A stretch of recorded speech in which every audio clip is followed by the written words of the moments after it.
with the topic on rights and responsibilities, which basically means human rights and the law. Okay, so to start with, just a little bit of literacy. Which one of those is the correct way of writing the following sentence? Press pause and see if you can work it out. And the answer is the second one. Okay, first of all then, a 2-mark multi-choice question. Which two of the following are included in the UN Convention on the Rights of the Child? Have a guess if you don't know. And the answers are coming up now. So, the rights of the child are 2. Every child in the world should have a free education, food and clean water, medical care, play and leisure time. That might sound a bit funny that you've got the human right to play and leisure time, but you really do. And there are laws in this country on the amounts of work that a child can do for that reason. Not to face discrimination, to live with family or loved ones. However, that can be broken if your family can't look after you properly, if there is abuse, if you need to be removed by social services. Protected from abuse, special care if you're disabled, have a name and a nationality, to know your rights. It is legal that you have to learn your human rights in school. Okay, so you have to know your rights, and also to enjoy your rights regardless of your ethnicity, religion, gender, class, or if you're disabled. For another question, you can do a 2-mark one. Which is your most important right, and why is this an important right? So an explanation for 2 marks.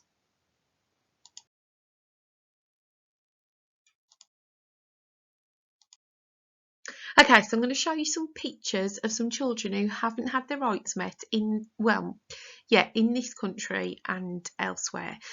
See if you can work out who the people are and which of those rights they might not have had met.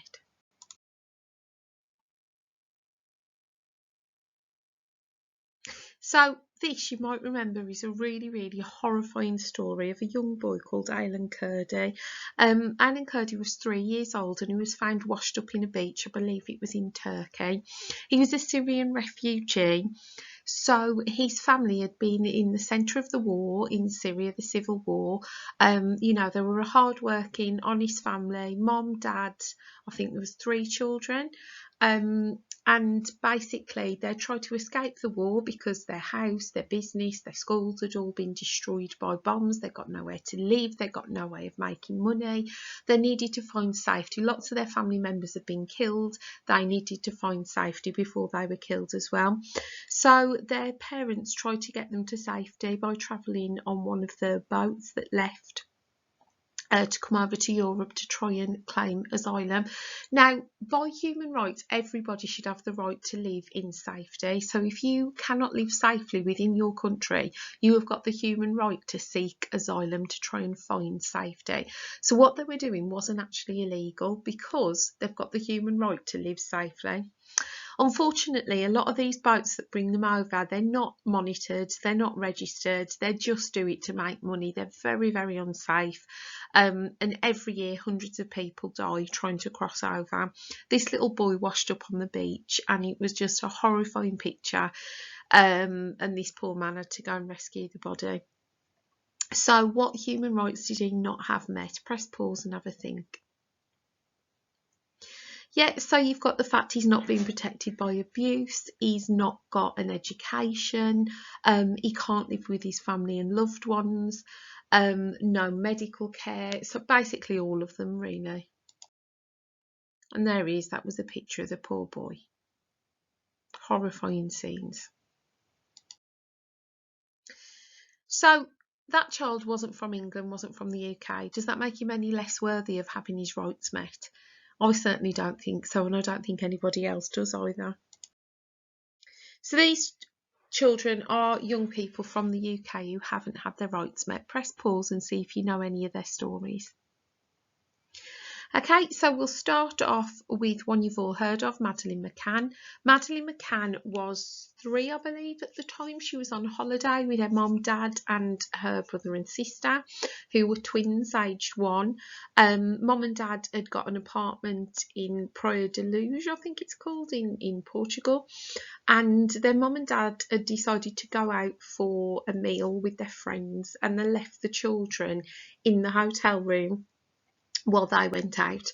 They'd done this a few nights in a row. When they returned, the one evening, Madeleine had gone missing from her bed. Lots of controversy over this story, obviously, because of the parents' part in it. Lots of controversy over whether we should be paying for the search and so on and so forth. But at the end of the day, no matter what you believe about it, a little girl had gone missing, never been found, even all these years later. So again, what human rights hasn't she had met? So you could argue not live with family and loved ones, not been protected from abuse, and so on and so forth. The other one you might have heard of is Stephen Lawrence. Now, Stephen Lawrence was 18 at the time. However, we'll still class him as a young person. And if you don't know this story, it was 1992, I believe, so a while back now. Stephen was walking to the bus stop with his cousin. He got attacked by a group of white racist youths who shouted racist abuse at him and beat him up so badly that he died.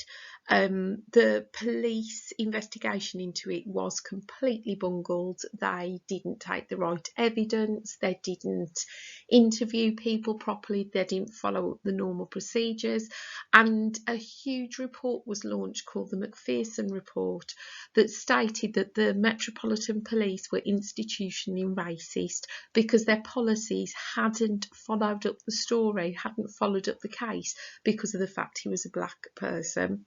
So this led to lots and lots of changes, and is still an ongoing theme within the police to this day. So again, looking at the rights he hasn't had met then, he hasn't had his right to medical care, he was discriminated against because of his colour, and so on and so forth.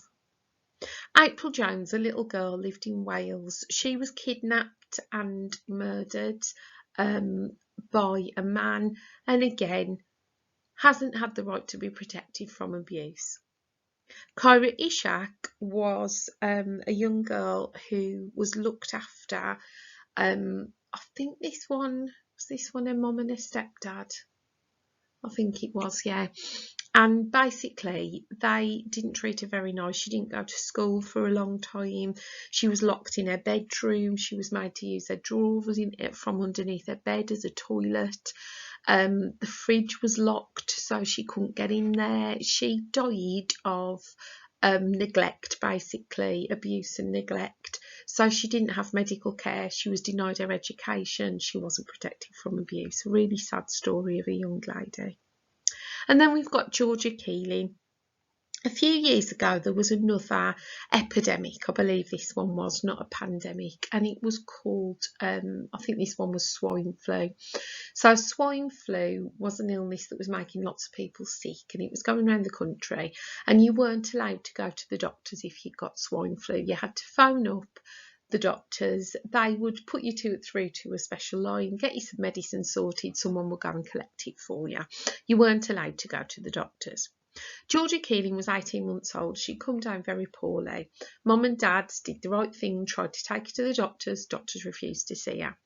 They phoned the doctors, and the doctor said, "Oh, it's swine flu, we'll send you the medication." So they went and got the medication, gave the medication, and she got worse, not better. Mum and Dad continued to try and phone the doctors, continued to take her to A&E, and no doctor, not even a nurse, would see her, not even a receptionist.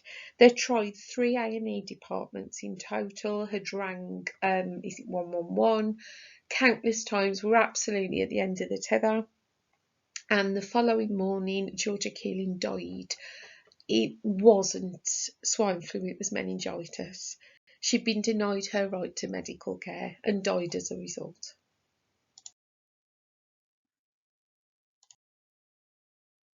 Here we've got a couple more victims as well. So this is Victoria Climbier, who was living with her auntie in London.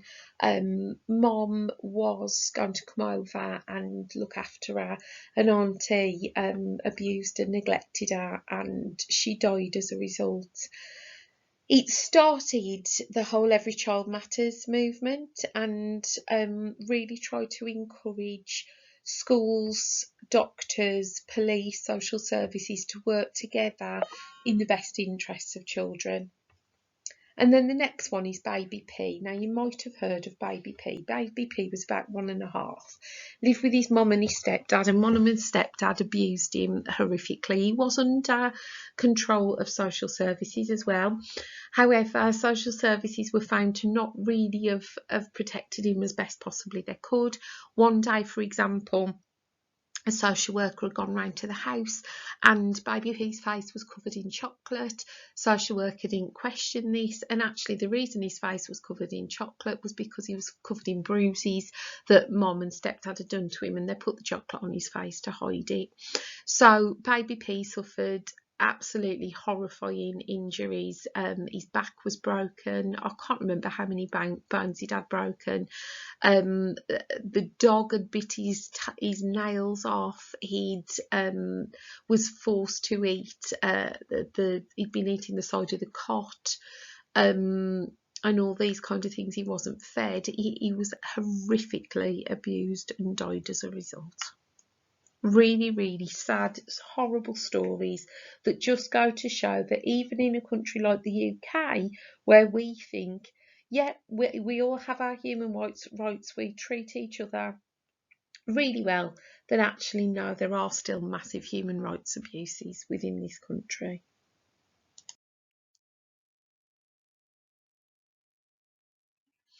Okay, so these videos are some stories of all around the world where human rights aren't being met for young people. So the video on Africa shows the story of child soldiers, and this is where there are, in some countries, there are issues with civil war, and where children are often kidnapped from their families at the age of about 5, 6, trained in camps and forced to be soldiers from the age of about 8. So they are taught to use weapons. They are taught to hide their way inside villages, set fire to them, release bombs, and obviously they're not having any of their normal childhood rights met. Please have a Google and see what you can find. The next one, the European one, is the story of the way some Romani gypsies are treated within certain countries, particularly in Eastern Europe, where in some countries, if you are of Romani gypsy origin, you are placed in separate schools. So there's like a segregation where Romani gypsy children are given a minimum education, so they're never going to have the same life opportunities as the other ethnic races. The Britain one focuses on poverty in the UK, and if you Google anything now on child poverty in the UK, there are plenty of documentaries that you can watch, especially as child poverty has increased massively. So things like children are being bullied because they don't have clean clothes to wear to school. Children don't have enough food to eat. Child poverty, I believe, is over 30% of young people now are in poverty. So there are huge issues with that. So it's the bullying, the fact they can't eat, and so on and so forth. And if you look at the whole campaign by Marcus Rashford, and what's gone on this year with the pandemic, there's lots to try and overcome it. Okay, so what you're going to do, you're going to do an 8-mark question that says children today have too many rights. Write a response against this statement. So what you need to do is you need to have a description of what you are talking about, explanation and an analysis. You need at least 2 points for and a point, well, against that statement, and a point on the other side, and a detailed justified conclusion. So I've put a waggle on here, and you can see the red bit is the description. The orange bit is the explanation or the evidence, and then the green bit is like the analysis of it as well. So press pause and have a look at that. And what you will need to do for your 8-mark question is you will need at least 2 points to argue no children don't have too many rights, one that says, oh, possibly they do, and a justified conclusion.